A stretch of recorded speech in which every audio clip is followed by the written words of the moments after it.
अस्सलाम वालेकुम, welcome back to my channel. उम्मीद करती हूँ कि आप सब लोग खैर खैरियत से होंगे और अल्लाह ताला के फजल के साथ होंगे। आज का वीडियो बहुत ही इंपॉर्टेंट होने वाला है क्योंकि मैं इसमें आपके बहुत सारे जो कमेंट्स मुझे आते हैं, जो आपको प्रॉब्लम्स हो रही होती है बेसिकली कैंडल मेकिंग में, तो उनका आंसर करने वाली हूँ। आप एंड तक ज़रूर इसको देखिएगा कि ताकि आपसे कोई पॉइंट मिस ना हो जाए।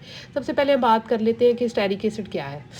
बेसिकली स्टेरिक एसिड जो होता है ये एक सैचुरेटेड फैट है जो एनिमल और प्लांट बेस्ड है, यानी कि जानवरों की चर्बी से, गोश्त से, बटर से और प्लांट बेस्ड ऑयल हो गए, ऑलिव्स ऑयल, कोकोनट ऑयल और ऐसे बहुत सारे ऑयल के फैट से ये हासिल होता है। अब बात करते हैं कि ये जो है ये एसिड क्यों है, वाई इज स्टेरिक एसिड, और अगर ये एसिड है तो हम इसको एसिड को क्यों यूज़ करते हैं। देखिए एसिड ये सिर्फ इसलिए है क्योंकि इसका जो पीएच लेवल है वो 6 आई थिंक और 5 है मे बी, यानी कि 7 से नीचे है, दैट्स वाई ये एसिड है, वरना इसमें एसिड वाली कोई भी बात नहीं है।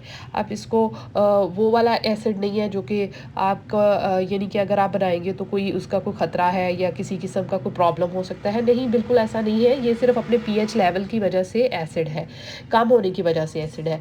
असल में अगर आप देखेंगे तो ये बेकिंग में भी यूज़ होता है, सोप मेकिंग में, हमारी जो स्किन केयर होता है जैसे मॉइस्चराइज़र हो गए, शैम्पू हो गए, ये उनमें भी यूज़ होता है। और जब मुझे ये पता चला था मैं बहुत शॉक्ड हुई थी कि ये एसिड है बट ये यूज़ भी होता है, लेकिन फिर मुझे पता चला कि ये एसिड सिर्फ अपने पीएच लेवल की वजह से, अदरवाइज इसमें एसिडिक वाली कोई बात नहीं है। अब बात करते हैं कि why stearic acid is so important in candle making. Candle making में स्टेरिक एसिड इतना क्यों ज़रूरी है, उससे पहले मैं आपको बताती चलूँ कि ये होता कैसे है। ये आपको 2-3 किस्म का मिलता है मार्केट में। आपको ये दानेदार मिलेगा। इस वक्त जो मैं आपको दिखा रही हूँ ये देखें, ये दानेदार है। इसके अलावा ये फ्लैक्स की सूरत में भी मिलता है। हमें जो लेना है वो या तो ये दानेदार लेना है या फ्लेक्स की सूरत में लेना है। एक पाउडर फॉर्म होती है, हमें वो बिल्कुल यूज़ नहीं करनी, वो बिल्कुल भी अच्छी नहीं होगी, हेल्दी नहीं होगी कैंडल मेकिंग के लिए। हमें ये इस तरह का यानी कि राउंड सी शेप्स के बॉल्स होती हैं छोटी छोटी दानेदार, वो हम यूज़ कर सकते हैं। और फ्लेक्स की सूरत में भी होता है, वो भी हम यूज़ कर सकते हैं, बट पाउडर फॉर्म हम यूज़ बिल्कुल नहीं करेंगे।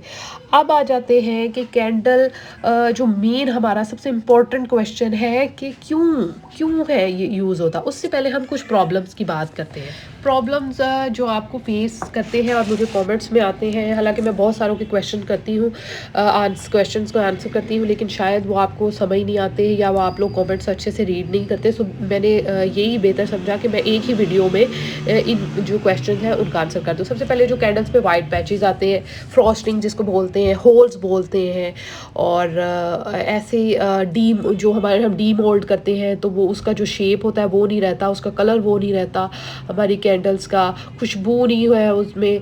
और जो सोए वैक्स के हम पिलार कैंडल्स बनाते हैं या मोल्ड में यूज़ करते हैं तो वो अपनी शेप उनकी अच्छी नहीं आती, ख़राब सी शेप आती है, अजीब सी शेप आती है।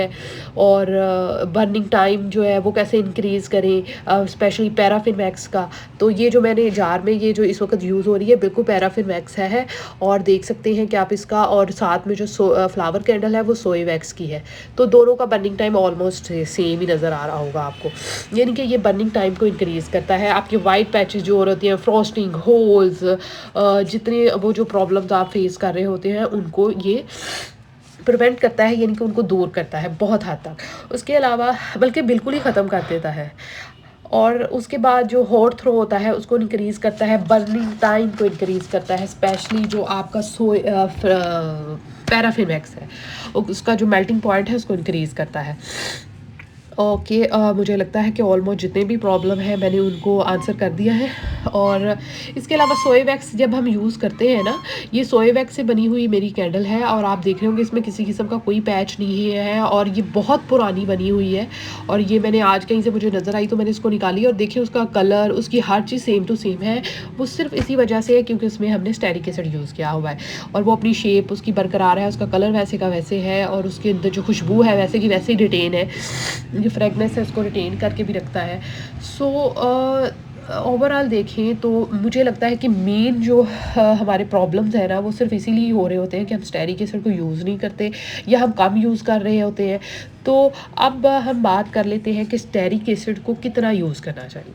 स्टेरिक एसिड को मैं पहले भी अपनी वीडियोस में बता चुकी हूँ कि हमारी जितनी वैक्स है, फॉर एग्ज़ाम्पल हम 1 kg वैक्स है आपके पास, ओके, 1 kg वैक्स का हम 10% यूज़ करेंगे। मतलब जितनी भी वैक्स है, नो मैटर कि उसका क्या वेट है, उस आपका वेट बेशक 100 ग्राम्स है, 250 ग्राम्स है, जितना भी है ना, उसका बस आपने 10% यूज़ कर लेना है।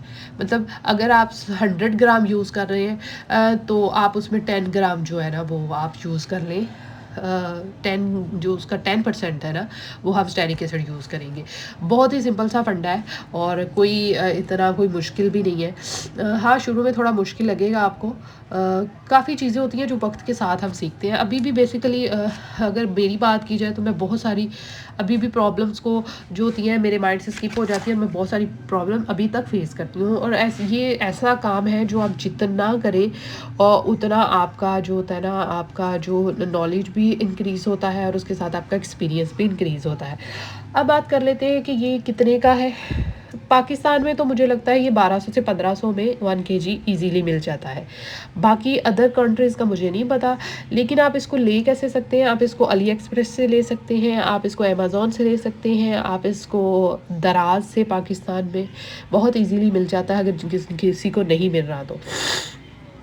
ओके, अब मुझे लगता है कि ऑलमोस्ट मैंने सब क्वेश्चंस का आंसर कर दिया है। कोई अगर स्टेरिक एसिड से रिलेटेड जितने भी क्वेश्चंस हैं वो सब आंसर हो गए हैं। नेक्स्ट वीडियो इंशाल्लाह वाइबर पे होगी, उसके बाद हम कलर्स पे बात करेंगे क्योंकि मुझे कलर्स का भी बहुत आता है, कौन से कलर यूज़ करें, फ्रेगरेंस कौन सा यूज़ करें। तो इंशाल्लाह जल्द वो वीडियोज़ लेके हाजिर होती रहूँगी। दुआओं में याद रखिएगा और कोई भी प्रॉब्लम हो, किसी किस्म का कोई क्वेश्चन हो तो इंशाल्लाह मैं उसको आंसर करने का पूरा कोशिश करूँगी। Don't forget to subscribe my channel. Thank you so much for watching. Allah Hafiz.